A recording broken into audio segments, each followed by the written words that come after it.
Good morning बच्चों। आज हम पढ़ेंगे व्यवहार के जैविक आधार। अपने जो व्यवहार करते हैं उसका आधार क्या है। तो आगे अपने वृद्धि और विकास समझे और इसके बाद अपने समझेंगे जैविक आधार। जैविक मीन्स कि अपने शरीर के अंदर जो प्रक्रिया होती है उसमें अलग अलग अपने केंद्र होते हैं। जो अपने कहते हैं कि मनुष्य का मस्तिष्क विकसित होता है और मानसिक शक्तियाँ उसकी विकसित होती है। हम खड़े होकर चलते हैं, अन्य प्राणियों की तरह अपने नहीं चलते हैं और अपनी मस्तिष्क के कारण अपना कद, मस्तिष्क के भाग, विकास, भाषा आदि का विकास जो होता है मनुष्य का विशिष्ट लक्षण है।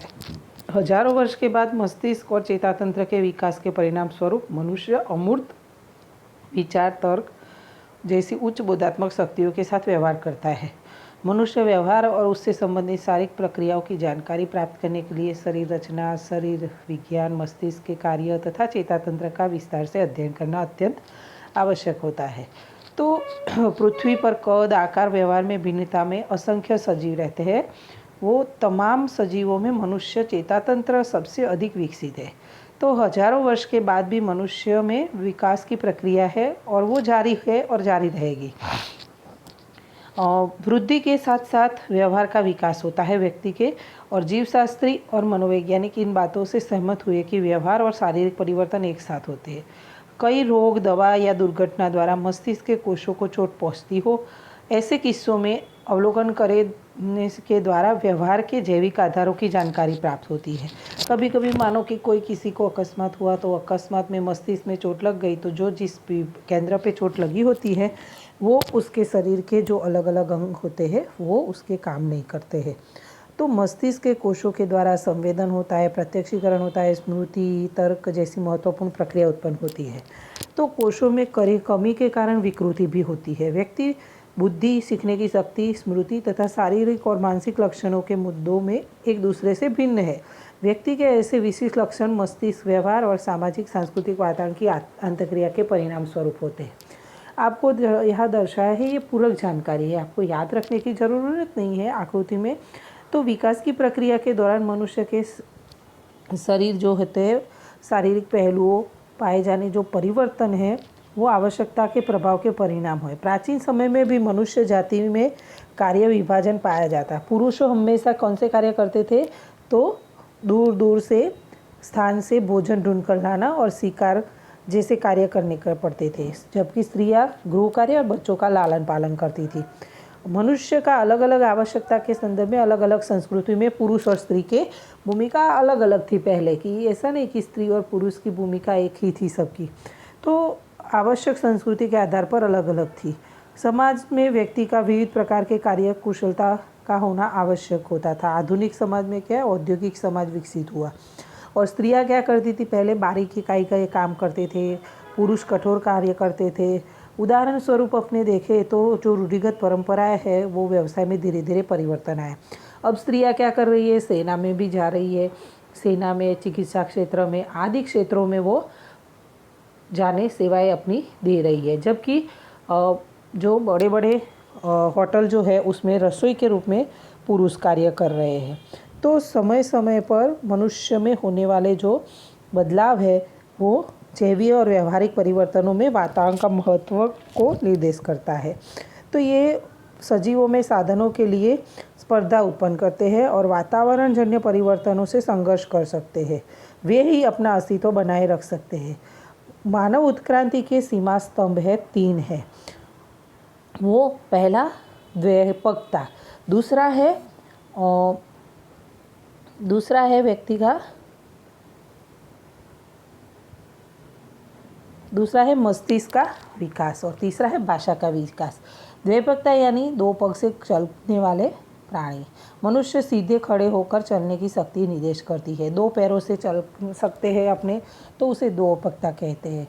और अलग अलग वस्तुओं को हाथ से हम पकड़ते हैं तो अच्छी तरह से उपयोग कर सकते हैं। मनुष्य नए नए साहस और संशोधन उसकी वजह से कर सकता है। दूसरा है मस्तिष्क का विकास।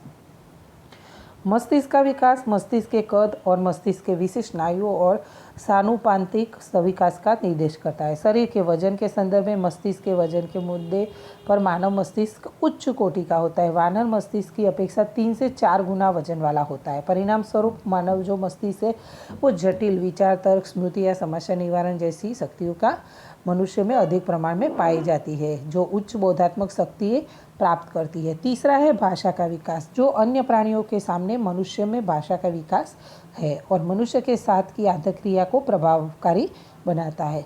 भाषा सांस्कृतिक विकास का आधार स्तंभ है। यह अन्य के साथ प्रभावकारी रूप से प्रत्यायन करने में वो माध्यम बनता है। तो ये मानव उत्क्रांति के सीमा स्तंभ 3 है। आगे का पॉइंट है जनिन तत्व और व्यवहार। जनिन तत्व जन्म से बालक माता पिता से प्राप्त विशिष्ट जनिन तत्वों का संयोजन अनुवंश में लेकर आता है। यह अनुवंश बालक के विकास के लिए समय सारणी प्रदान करने वाली होती है। अपने पूर्वजों से प्राप्त शारीरिक, मानसिक, मनोवैज्ञानिक लक्षणों के अध्ययनों को प्रजोत्पत्ति शास्त्र कहा जाता है। यानी माता पिता के जो बालक को वारस में मिलने वाले जो जनिन तत्व है उसे प्रजोत्पत्ति अध्ययन जो करता है मनोवैज्ञानिक लक्षणों का पूर्वजों से प्राप्त शारीरिक और मनोवैज्ञानिक वो जो शास्त्र है वो अध्ययन करते हैं उसे प्रजोत्पत्ति शास्त्र कहते हैं। गर्भधान के समय एक फलित कोष से बालक के जीवन का आरंभ होता है। यह फलित कोष माता के गर्भाशय में विकसित होता है, जिससे माता 23 और पिता के 23 रंगसूत्र होते हैं। ऐसे प्रत्येक रंगसूत्र पर अति आवश्यक कणों की श्रृंखला होती है, जिन्हें जनिन तत्व कहा जाता है। ये जनिन तत्व बालक के शारीरिक, मानसिक लक्षणों की अनुवंश के वाहक होते हैं। यानी जो जनिन तत्व 23 रंगसूत्र माता और पिता के होते हैं वो ऐसे सूक्ष्म कणों की जो श्रृंखला होती है उसे जनिन तत्व कहते हैं। और जनिन तत्व ही बालकों के जो अनुवंश जो मिलता है उसे मानसिक और शारीरिक लक्षणों का आधार होते हैं, वाहक होते हैं। रंगसूत्र क्या है? रंगसूत्र यानी कि हमारे शरीर में कोशों में रंगसूत्रों की 23 जोड़ होती है। सूक्ष्म दर्शक यंत्र द्वारा देखें तो उसे 46 रंगसूत्र यानी 23 जोड़ी रंगीन मणकों में पिरोए हुई लंबी डोरी जैसे लगते हैं। यानी 23 की जोड़ यानी 46 रंगसूत्र होते हैं। मुख्यतः डीएनए के बने होते हैं रंगसूत्र। डीएनए प्रजनन कोश में केंद्र में होते हैं, इसलिए उन्हें न्यूक्लिक एसिड कहा जाता है। जनिन तत्व मुख्य डीएनए रासायनिक परमाणु से बने होते हैं। डीएनए का मुख्य कार्य प्रोटीन का उत्पादन रासायनिक करना है और यह प्रोटीन शरीर की शारीरिक प्रक्रिया, शारीरिक गठन, शारीरिक क्षमता, बुद्धि तथा अन्य व्यवहारिक लक्षणों का नियमन करता है।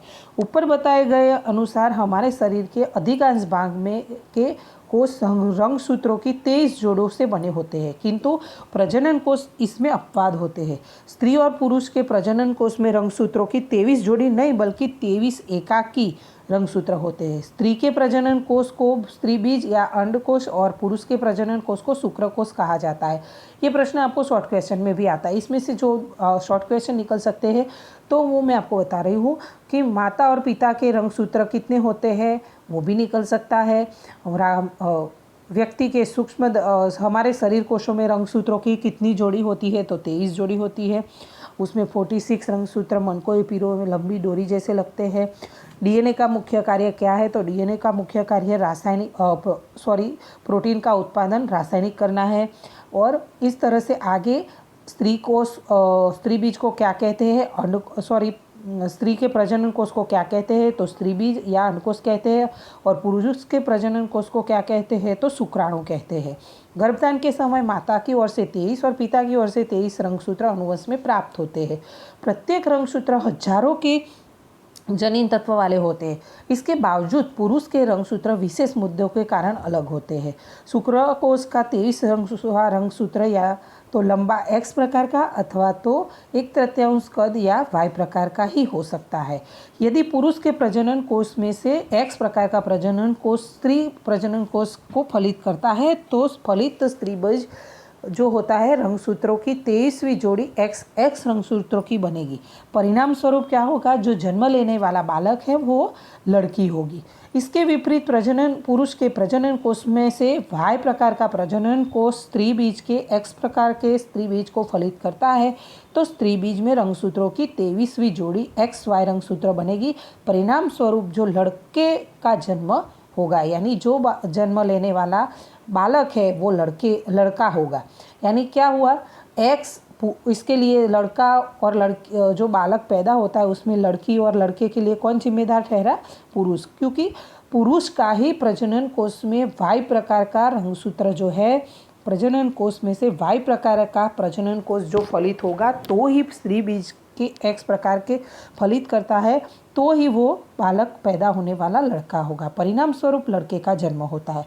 इसे यह कहा जा सकता है कि बालक की जाति तय करने में पुरुष के प्रजनन कोष के रंगसूत्र निर्णायक है, नहीं कि स्त्री। पर हमारे समाज में क्या है, मान्यता पहले से चली आ रही है कि लड़का जन्म लेता है उसके लिए स्त्री जिम्मेदार है। नहीं, स्त्री नहीं, पर लड़का या लड़की, कोई घरों में देखा होगा कि लड़की या जिस किसी को लड़का नहीं होता होगा तो परिणाम स्वरूप घर में बहू को दोषी माना जाता है, पर ऐसा होता नहीं है साइंस की दृष्टि से। जनीन तत्व है अगला पॉइंट।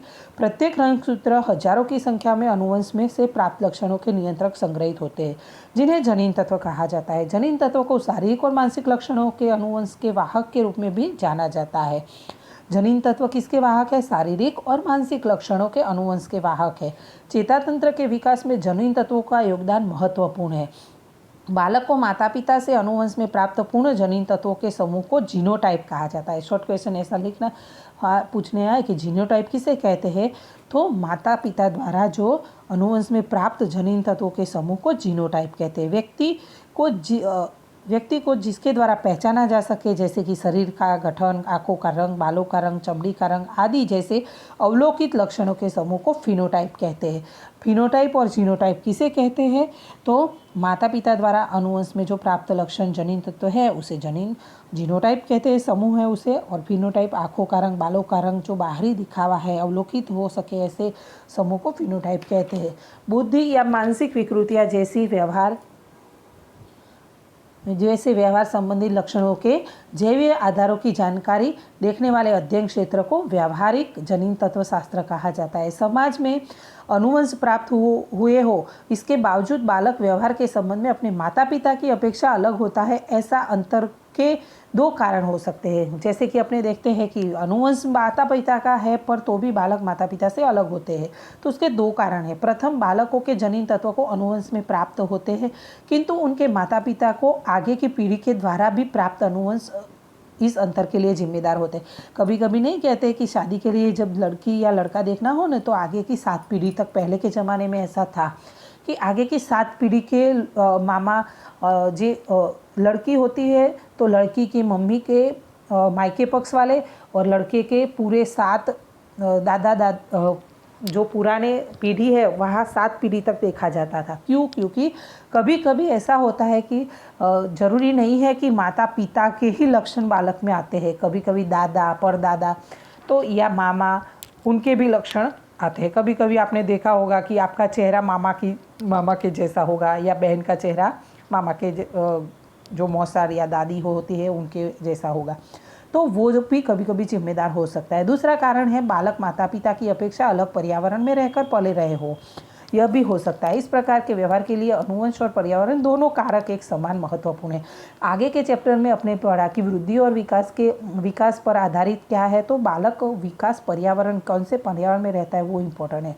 हमारी जैवीय अनुवंश महत्वपूर्ण जीवन अनुभवों के लिए स्थान प्रदान करता है। उदाहरण स्वरूप, लड़के के रूप में जन्म हुआ तो परवरिश के दौरान उसके साथ लड़कियों की अपेक्षा अलग तरह का व्यवहार किया जाता है। परिणाम स्वरूप व्यक्ति की व्यवहारिक रीति भी लिंग के अनुसार अलग पाई जाती है। तो क्या होता है, ज़्यादातर अपने लड़का और लड़कियों को अलग रूप से अपने समाज में परवरिश की जाती है, जिसकी वजह से क्या होता है, वो लिंग भेद के कारण से भी व्यवहार में बदलाव आता है। बच्चों, आगे चेतातंत्र और उसके भाग का अगले वीडियो में आपको मैं समझाऊंगी।